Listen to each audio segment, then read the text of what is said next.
In this video, I'm going to show you how you can add or install extensions on your VirtualBox machine. If you find this video helpful, I'll kindly request that you support me by liking the video and also by subscribing to my channel.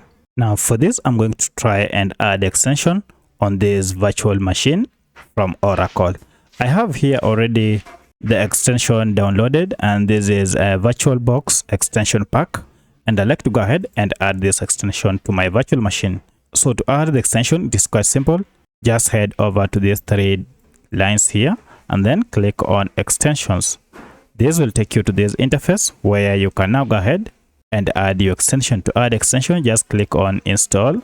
Now this will take you to your computer, then go to the folder containing the extension, and mine is here. I'll go ahead and click on it and then open. So I'll have to confirm whether I want to install it.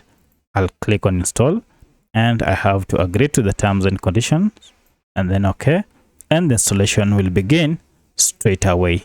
So you can see the installation is done, and now it is now active. So that's how you can install extension packs on your VirtualBox machine. If you have any other question, kindly let me know in the comment section. Otherwise, if this video is helpful, please like it and also subscribe to my channel. Thanks for watching, and let's meet in the next video.